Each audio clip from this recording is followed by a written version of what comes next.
Salut tout le monde et bienvenue dans cette petite session de révision de géographie. Installez-vous confortablement, prenez de quoi noter, parce qu'on va aborder tout ça dans un vrai esprit de groupe d'études. Ce décryptage d'aujourd'hui, c'est littéralement votre anti-sèche ultime, la feuille de route parfaite pour cartonner au prochain examen. On va décortiquer ensemble l'énorme sujet de l'accès aux ressources. Et croyez-moi, la façon dont l'humanité gère le garde-manger de notre planète, c'est un véritable drame digne d'une super série télé. Alors, au programme de notre plan de vol chronologique, 1. L'explosion des besoins humains. 2. Les crises et conflits d'usage. 3. L'urgence du développement durable. 4. Comment aller vers une consommation responsable.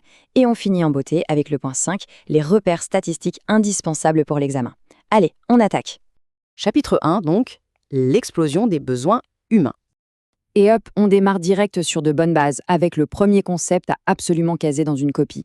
Une ressource, qu'est-ce que c'est ? Eh bien, c'est tout simplement une matière première utilisée par l'homme. La base, quoi. Bon, petite astuce pour le jour J. Savoir différencier ce qu'on creuse et qui finit par s'épuiser complètement, c'est-à-dire le fossile, de ce qui repousse ou qui souffle sans fin, le renouvelable, c'est vraiment la toute première étape pour s'assurer des points faciles. En fait, tout ça, c'est comme un effet domino géant. Regardez bien la chronologie. Dans le passé, on a d'abord eu une croissance démographique de dingue. Ensuite, boum, tout le monde s'entasse dans les villes, c'est l'urbanisation accélérée. Ce qui nous amène au présent, une augmentation massive et logique de tous nos besoins. Résultat des courses aujourd'hui, on se retrouve avec une raréfaction brutale de tout ce qui nous maintient en vie. L'eau, les minerais, le pétrole, les forêts, la nourriture. C'est quand même un peu ironique de se dire que la brillante stratégie de croissance illimitée de l'humanité a juste zappé un tout petit détail mathématique. La Terre a une taille définie et son stock de friandises n'est pas infini. Ce qui nous conduit inévitablement à un constat assez frappant. Le fameux jour du dépassement arrive de plus en plus tôt, littéralement chaque année. En gros, ça veut dire que la facture arrive de plus en plus vite. C'est le jour précis où on a englouti toutes les ressources que la planète est capable de régénérer en un an. Donc, pour faire simple, pendant une très grosse partie de l'année, l'humanité vit carrément sur une carte de crédit cosmique à découvert. Et ça, c'est jamais bon signe. Ce qui nous amène logiquement au chapitre 2, les crises et conflits d'usage. Voyons ce qui se passe quand les stocks commencent vraiment à baisser. C'est le moment idéal pour poser notre deuxième définition en or pour l'examen, la biodiversité. Et attention, le jour de l'épreuve, ne réduisez surtout pas ça à la simple protection des petits pandas mignons. Non, la biodiversité, c'est l'ensemble du vivant, des milieux, de la faune et de la flore. C'est littéralement le système de support vital global qui fait fonctionner toute notre planète, point barre. Et les conséquences de cette frénésie de consommation, elles sont lourdes et faciles à lister. On parle d'un réchauffement climatique qui s'emballe totalement, de la faim dans le monde qui repart malheureusement à la hausse, et de cette fameuse biodiversité qui s'érode à une vitesse inquiétante. Même si on garde un ton sympa pour réviser aujourd'hui, les faits géographiques sont implacables. Notre gloutonnerie pèse extrêmement lourd sur la balance environnementale. Et puis la géographie. N'oublions pas que c'est aussi des humains qui se disputent un bout de territoire. Le gros problème, c'est que les pays n'ont pas tous le même niveau de richesse, ni les mêmes réserves naturelles sur leur sol. Inégalité de développement face aux inégalités de ressources. Du coup, quand le gâteau rétrécit et qu'il est mal partagé, qu'est-ce qui se passe ?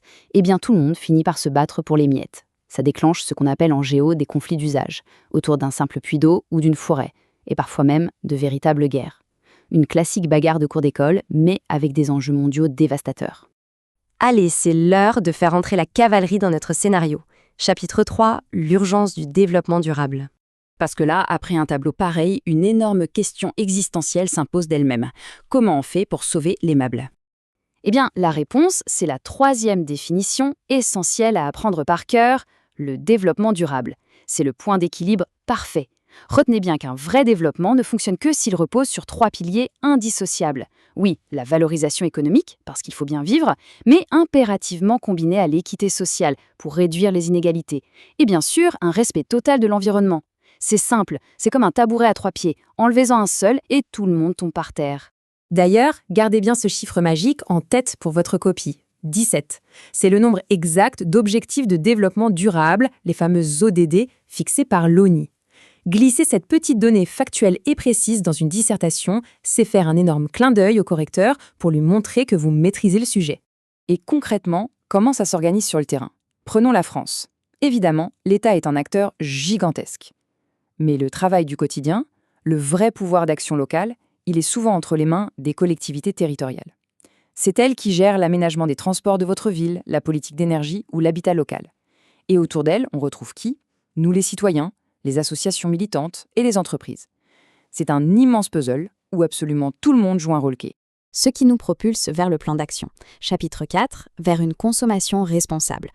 Voici l'ultime concept, le véritable code de triche de l'épreuve, la transition énergétique. C'est très limpide à comprendre. C'est le passage d'une société complètement dépendante des énergies fossiles, très polluantes, vers une société alimentée par des énergies renouvelables, propres, comme le vent ou le soleil. C'est littéralement la manœuvre indispensable pour changer la donne mondiale. Au quotidien, cette transition, ça ressemble à quoi? C'est un changement d'habitude étape par étape. 1. Consommer des produits locaux et bio. 2. Freiner drastiquement la surconsommation. 3. Réussir cette transition énergétique à grande échelle. Et 4. Repenser entièrement nos modes de transport pour couper les émissions de gaz à effet de serre. Honnêtement, quand on le dit comme ça, choisir d'acheter une simple pomme bio cultivée à côté de chez soi est soudainement devenu un véritable acte de rébellion géopolitique. Et enfin, le moment que vous attendez tous. Chapitre 5, les repères statistiques indispensables pour l'examen. Ouvrez grand les yeux. Regardez bien la carte des puissances, elle est saisissante. D'un côté, on a les plus gros gloutons, ceux qui brûlent l'énergie le plus vite, la Chine, les États-Unis et l'Inde. Et de l'autre, on a les champions de la production énergétique, encore la Chine, c'est vrai, mais accompagnée du Brésil et du Canada. C'est fascinant de voir à quel point les lieux où on produit et ceux où on consomme ne se superposent pas toujours, créant un monde hyper complexe et inégal.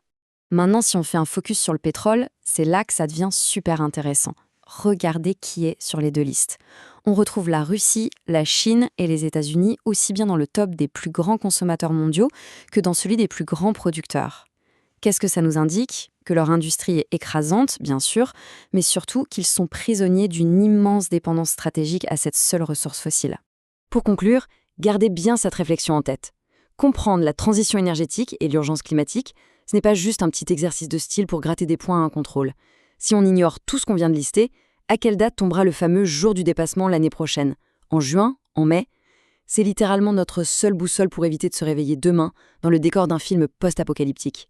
Voilà, le schéma global est posé, on a vu les définitions et les chiffres, tout est prêt pour cartonner le jour de l'examen. Bonne révision à tous.